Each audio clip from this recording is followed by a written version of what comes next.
bem-vindos, alunos da primeira série do ensino médio, para mais uma aula de Sociologia. Né? Estamos aqui, eu, Fabiana, e a maravilhosa da Jennifer ao meu lado. Né? E hoje vamos falar sobre diferenças e desigualdade. É maravilhoso, né, Fabi? A gente está com os nossos alunos, nossos colegas professores, para pensarmos juntos algo que é tão potente dentro da escola, que são as nossas diferenças. Exatamente. A habilidade que nós usaremos na aula de hoje vai aparecer para vocês e é distinguir a diferença de desigualdade, né? Muitas vezes a gente acaba colocando, bom, se é desigual, é algo que não é igual. Então, algo que não é igual é diferente. Mas será, né, que desigual e diferente têm o mesmo significado? É isso que nós vamos ver nessa aula, né?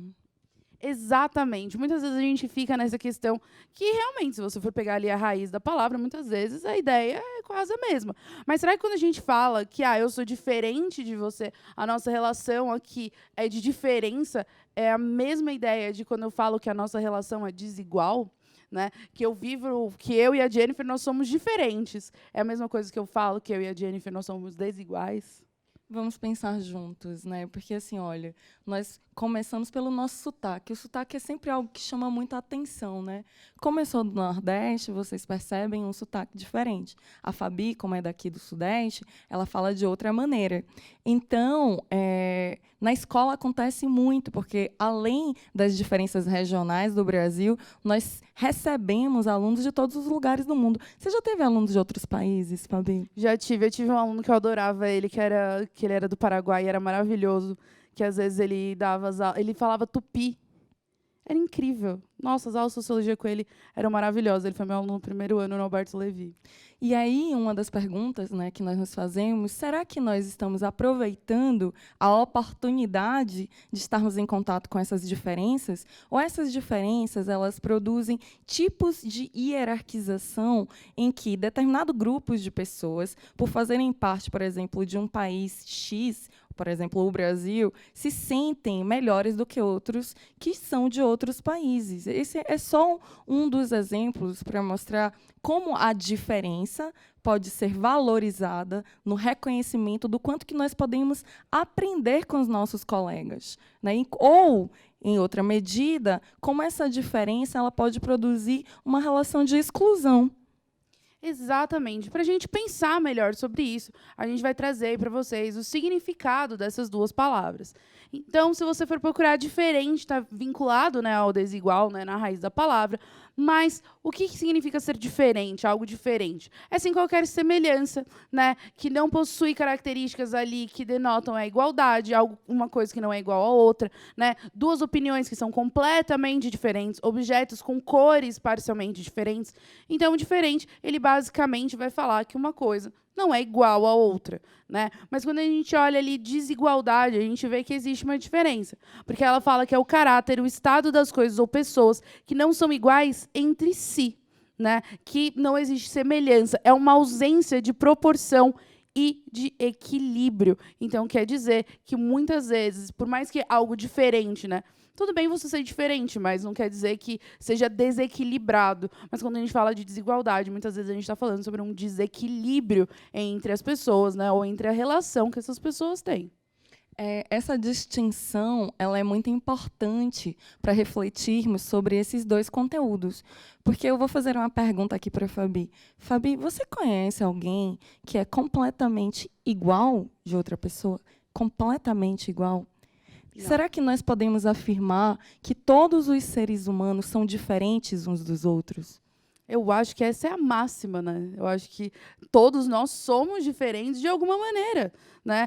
Você vê, mesmo quando a gente fala de, por exemplo, de gêmeos idênticos, será que se a gente colocar um do lado do outro, eles são totalmente iguais, né? Fisicamente completamente iguais, a personalidade é a mesma?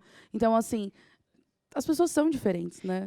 É muito visível, né, quando nós falamos sobre a diferença, quando pensamos em países diferentes, porque tem uma cultura completamente diferente. É muito visível, né, quando nós falamos sobre períodos históricos, né? Então, quando nós lemos um texto, né, da literatura que fala sobre o período colonial ou do período da República, o período da contemporaneidade, nós percebemos distinções muito claras. Mas quando nós estamos falando falando do agora, do aqui e agora, né, das pessoas que nós nos relacionamos dentro de casa, os nossos familiares, ou na escola, ou para alguns de vocês que já trabalham, essa relação com a palavra diferença parece muitas vezes que pode ser usado como algo negativo, porque o discurso sobre a igualdade ele é potente no sentido de que nós queremos direitos iguais. Né? Mas uma coisa é dizer nós devemos ter direitos iguais dentro do aspecto da humanidade.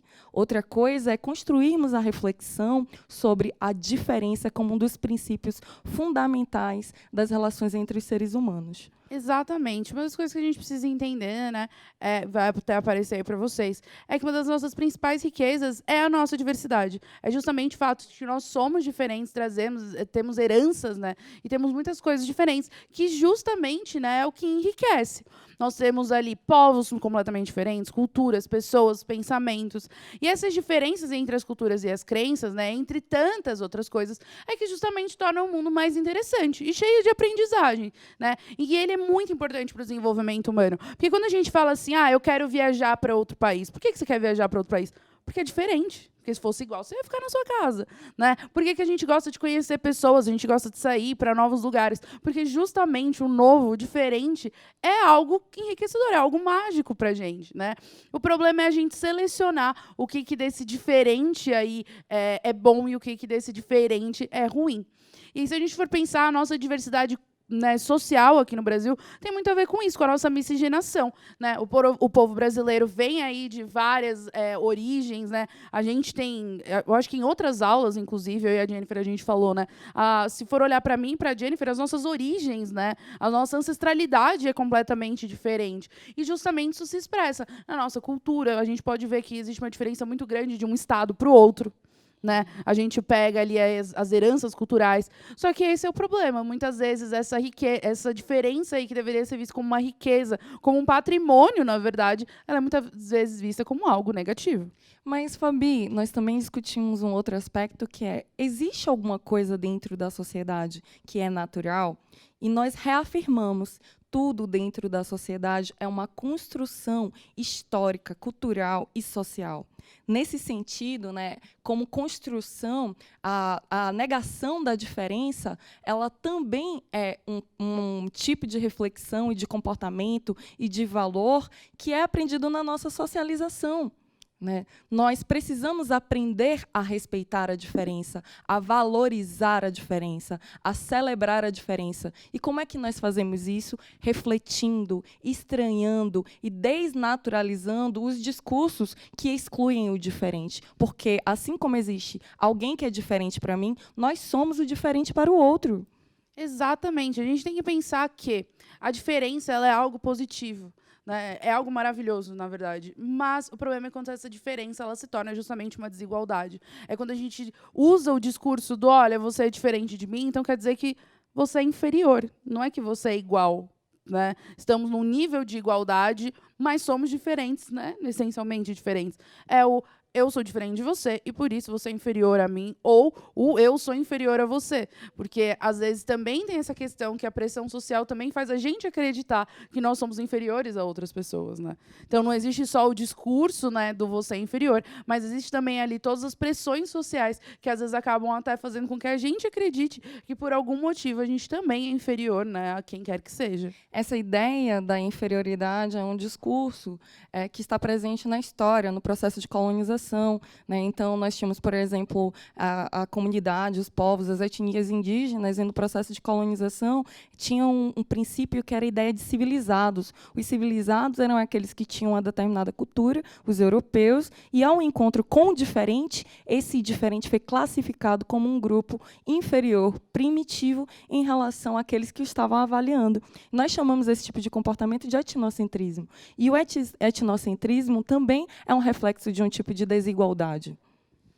E a gente pode ver que existem desigualdades que estão presentes em todos os aspectos da nossa vida. É claro, eu acho que o mais visível quando a gente vai falar sobre desigualdades é principalmente a ideia da desigualdade social vinculada ao econômico, que é o eu posso, você não pode, eu tenho acesso a certos recursos, você não tem, eu posso comprar certas coisas, você não pode. E esse aspecto fica muito claro, né? Porque justamente ele impacta, querendo ou não, em outros aspectos. Por exemplo, na questão de acesso à educação, né? Se você tem ali uma fonte de renda, algo que te dê ali um certo conforto, você consegue, por exemplo, investir numa educação, dispor esse tempo. Se você está numa situação onde você precisa trabalhar, onde é uma necessidade de você, adolescente, de você ali numa fase que você poderia estar se dedicando, vamos dizer, integralmente aos estudos, mas você precisa dividir seu tempo com o trabalho, que ao invés de você ingressar numa universidade, você precisa optar por trabalhar justamente porque você precisa comer, você precisa ter uma vida. Então, a gente começa a perceber que, é claro, a desigualdade ela existe em diversos níveis.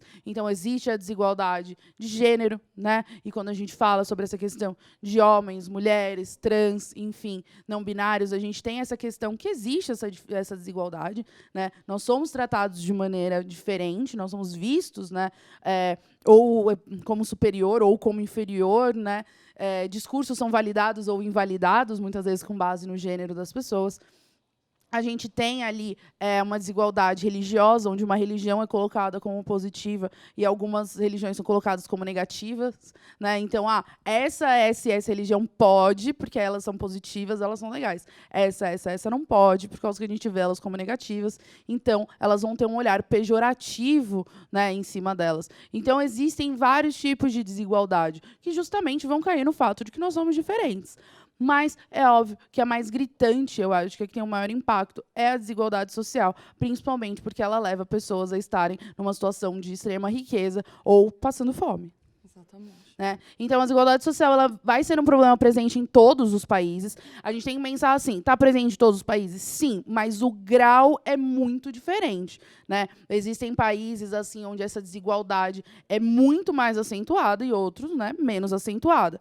E ela vem principalmente da má distribuição de renda e falta de investimento na área social, que é a questão de educação, saúde, acesso, né, a recursos básicos. Então, quais são os itens que a gente pode elencar? Né? Então, a desigualdade social ela vem ali de uma má distribuição de renda, e essa má distribuição de renda normalmente está vinculada a uma má distribuição de recursos. Né? É justamente a gente pegar esses recursos que o país tem e fazer ali uma má administração, a gente não colocar esse dinheiro onde ele deveria estar. Né? Isso está vinculado com o último ponto, né, que eu vou até falar ele antes, que isso tem a ver também com a corrupção, quando a gente fala sobre a má distribuição de riquezas, porque boa parte disso tem a ver com a corrupção, de você pegar esse dinheiro, né, ou para você, ou colocar em lugares que te beneficiam.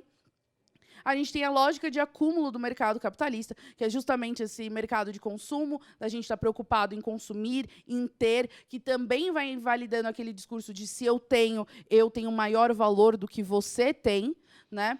E a falta de investimento nessas áreas sociais, né? Cultura, saúde, educação, e as pessoas passam a não ter esse acesso. A gente pode até falar, não, mas tem mais ou menos. Mas quantas pessoas podem dizer que tem um hospital na sua cidade? Né? Que não é aquela situação que a gente vê, onde a pessoa fala assim, eu tenho uma OBS aqui do meu lado, mas se eu precisar de um atendimento hospitalar um pouco mais complexo, eu preciso sair da onde eu moro para conseguir esse atendimento.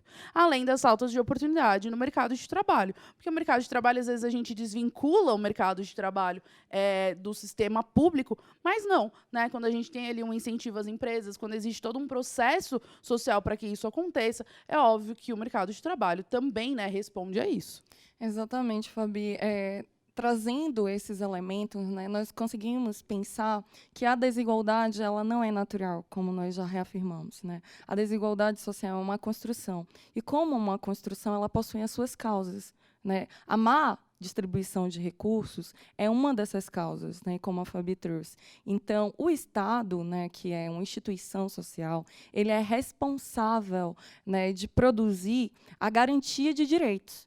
Nós temos o direito, por exemplo, o direito à locomoção, o direito de ir e vir. Todos nós temos esse direito. Então, traz o princípio da igualdade dentro da Constituição. Entretanto, existe uma relação de desigualdade entre os indivíduos que vivem no centro da cidade e outros indivíduos que vivem nas periferias.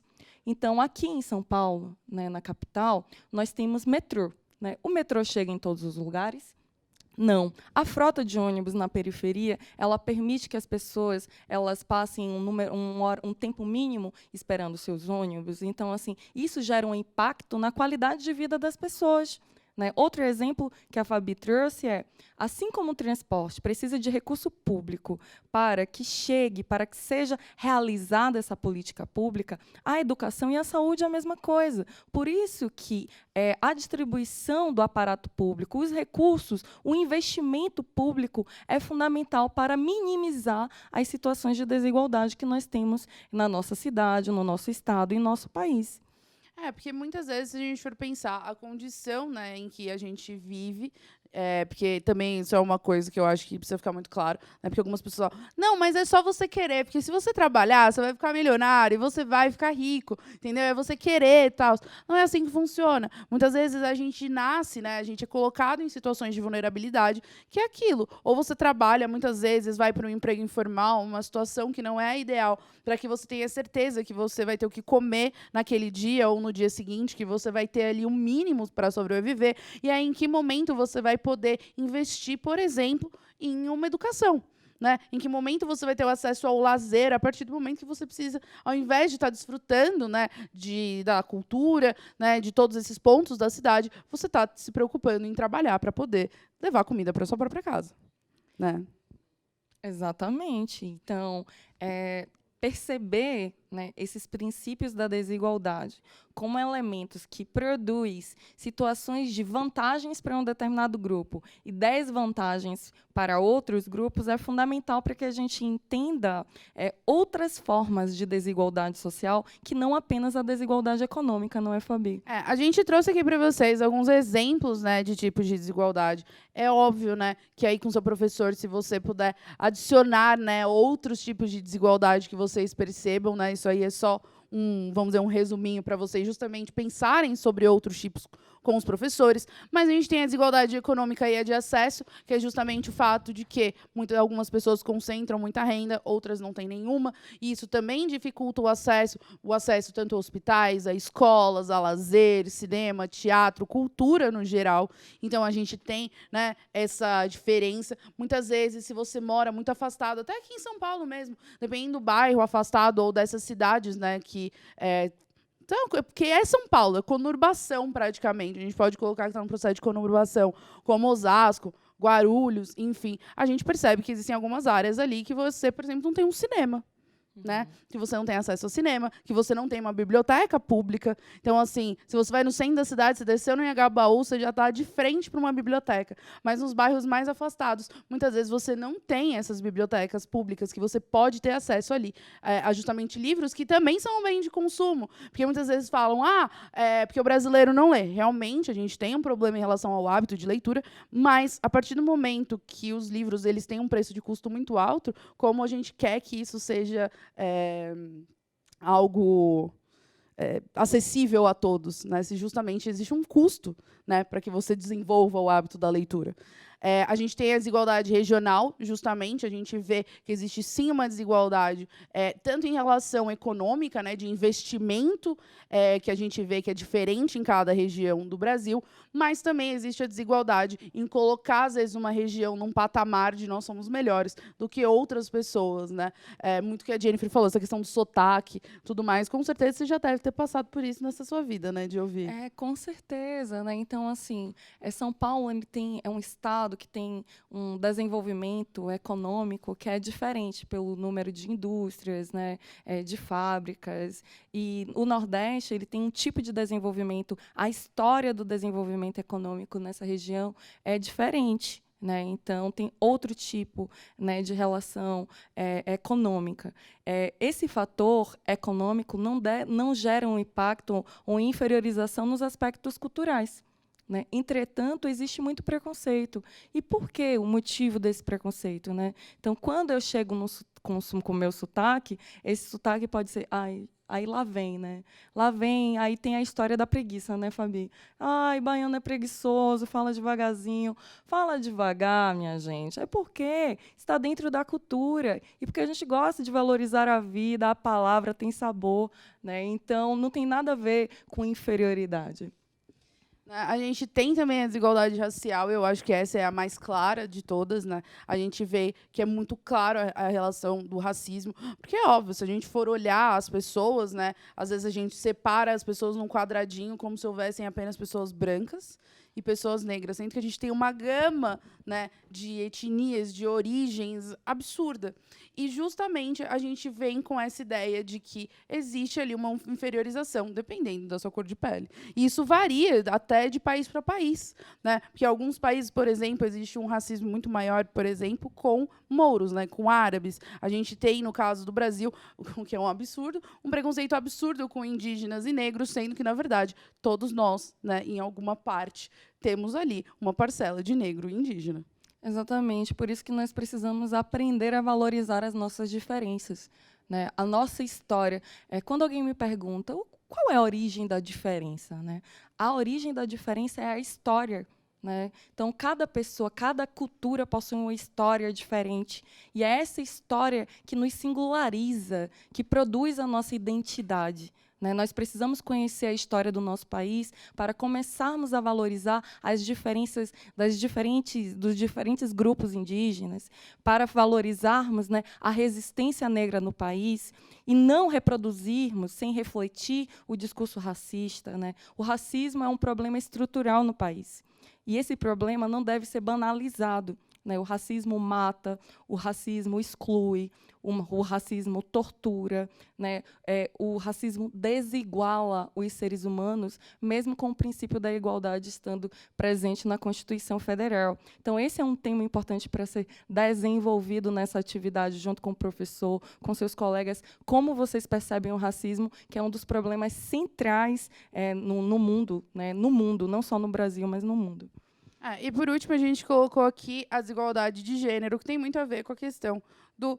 Né, como mulher, muitas vezes a gente é colocada num papel de objetificação, num papel de diminuição. Quando isso entra principalmente para o pessoal, né, que é trans, isso agrava ainda mais. E a gente tem que lembrar que essas desigualdades elas estão separadas, mas muitas vezes elas vêm num conjunto. Porque se você é mulher trans negra, isso já entra em um outro patamar, porque justamente essas desigualdades a gente acaba muitas vezes para estudar, para ficar muito mais claro a observação de dados, separando ali em categorias. Mas muitas vezes quando isso acontece, né, no nosso dia a dia, é uma junção de coisas, né? É justamente você já está num patamar, vamos colocar aqui, né?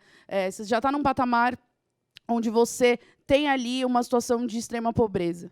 E aí você pega ali o fato de que, por exemplo, você é uma pessoa negra, e a gente sabe o quanto o racismo, né, influencia nas nossas relações. A gente tem ali uma situação de uma mulher, por exemplo, que é trans. Então, muitas vezes, essa desigualdade ela vem de uma maneira ainda mais cruel, quando a gente soma o fato de que ninguém está numa caixinha só. Né? Ninguém é só gênero, ninguém é só etnia, ninguém é só religião, ninguém é só econômico.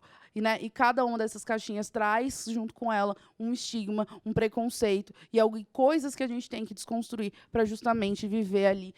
Não sei se a palavra é igualdade ou equidade. Né? Uhum. E a gente quer que vocês justamente peguem esse assunto e trabalhem aí com o seu professor. Né? A gente sabe que vocês aí estão super animados com o tema e esperamos que essa breve aula ajude vocês aí a desenvolver as atividades aí com o seu professor. Nós vamos dar um tempo para você desenvolver a atividade junto com o seu professor e daqui a pouquinho nós voltamos para finalizar essa parceria entre o Centro de Mídias e a escola.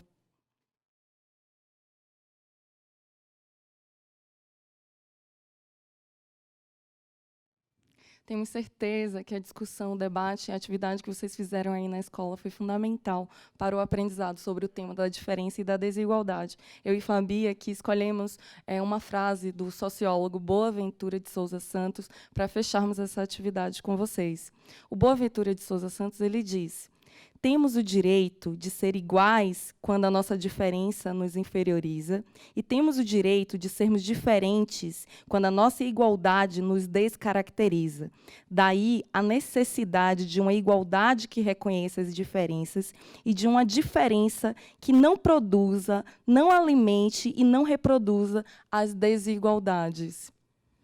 Então, nós agradecemos, né? E sempre continuem essas discussões, porque a vida é uma eterna desconstrução, né? E lembre, somos todos únicos, e é essa magia, porque somos todos uma edição limitada. Então, até a próxima. Até, gente.